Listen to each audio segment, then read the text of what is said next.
Welkom by die luistermeditasies vir Koninkrykstyd. Vandag is Dinsdag, 9 Junie, en die skrifgedeelte waarby ons stil staan is Galasiërs 2, vers 15 tot 21 in die 1983 vertaling.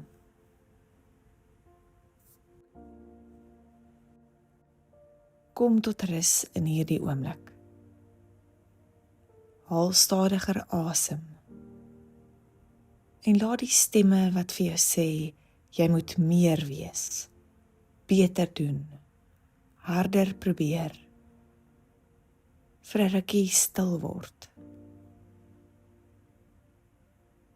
Kom sit by die hart van die evangelie.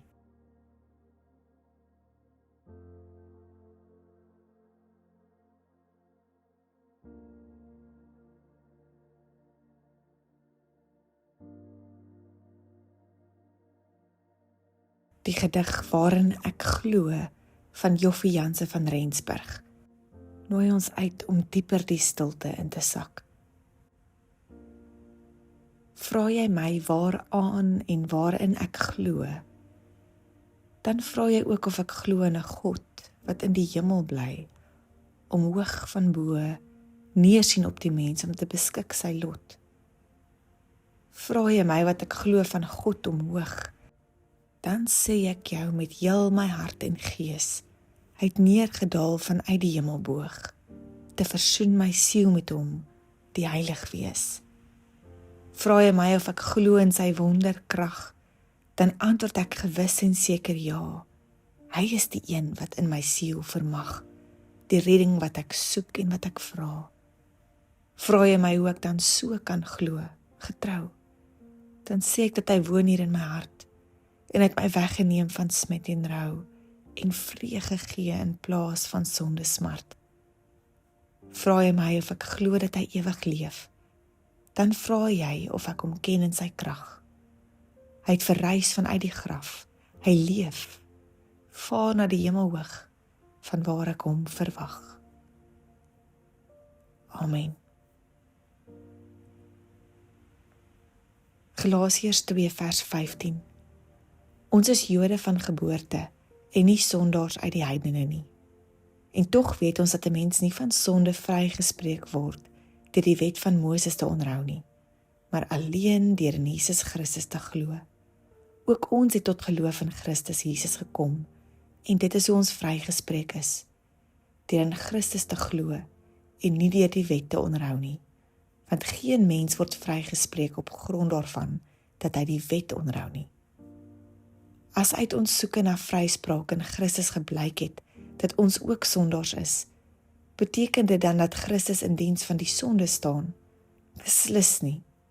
Maar as ek die bepalings van die wet wat ek nietig verklaar het, weer laat geld, dan maak ek myself daarmee tot 'n oortreder.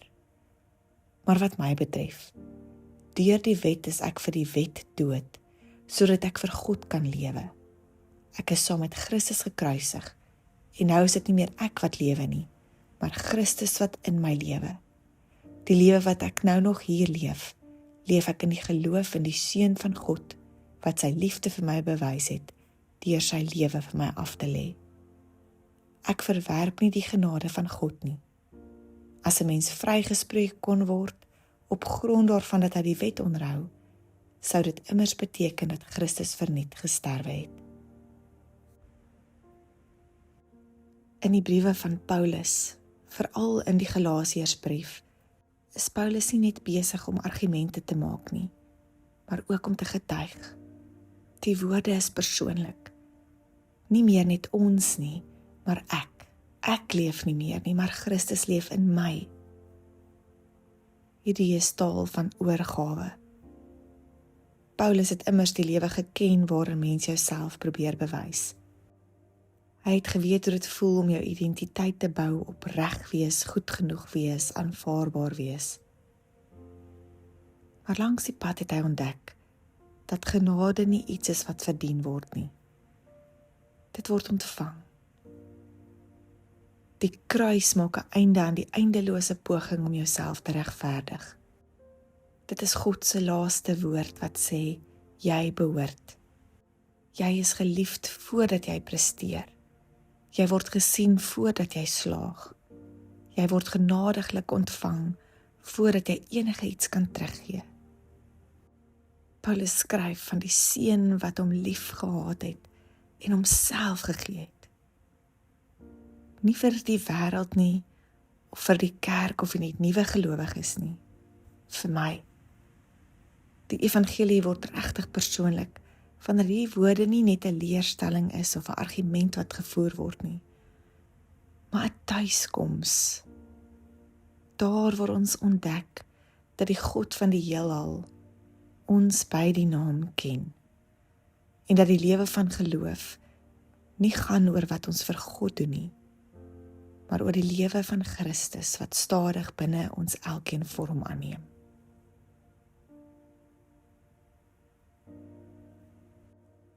In die lig van hierdie kragtige woorde van Paulus, nooi ek jou uit om 'n oomblik selfrefleksie te doen. Waar probeer jy steeds om jouself te bewys? Teenoor God, ander of jouself?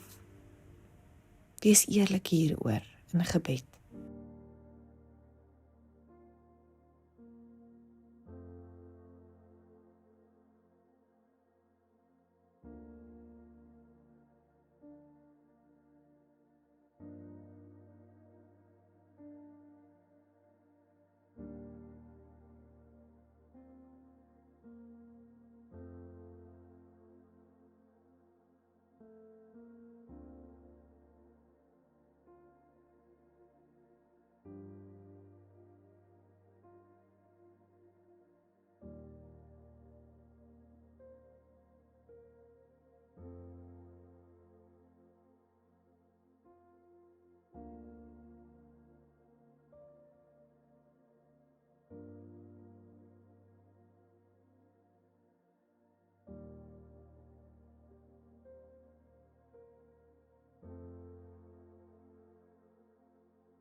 Wat roer in jou wanneer jy hoor dat die seun van God het jou lief?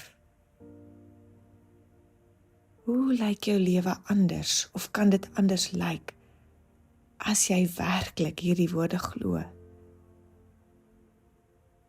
Praat met God in gebed hieroor.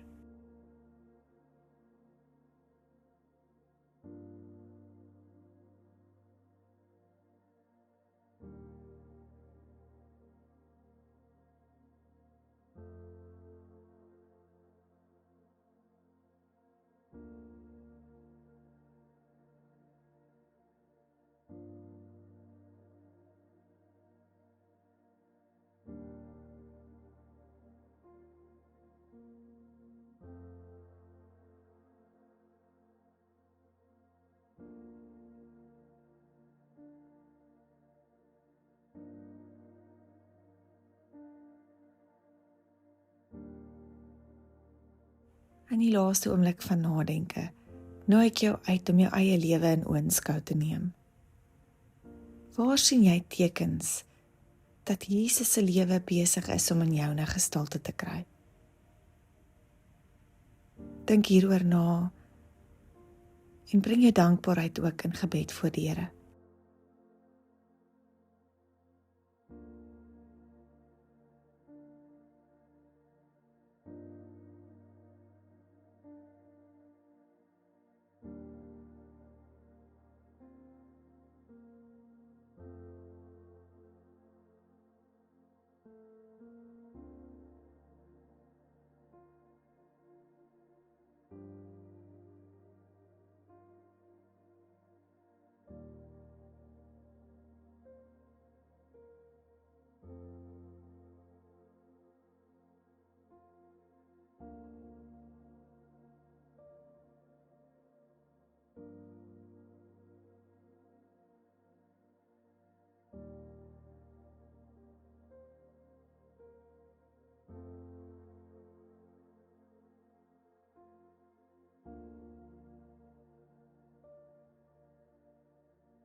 Kom ons bid saam. Genadige God, bevry my van die behoefte om myself te bewys. Leer my om te rus in die liefde en te leef uit die genade. Laat Christus se lewe in my groei sodat my hele bestaan 'n antwoord kan word op U liefde. Amen.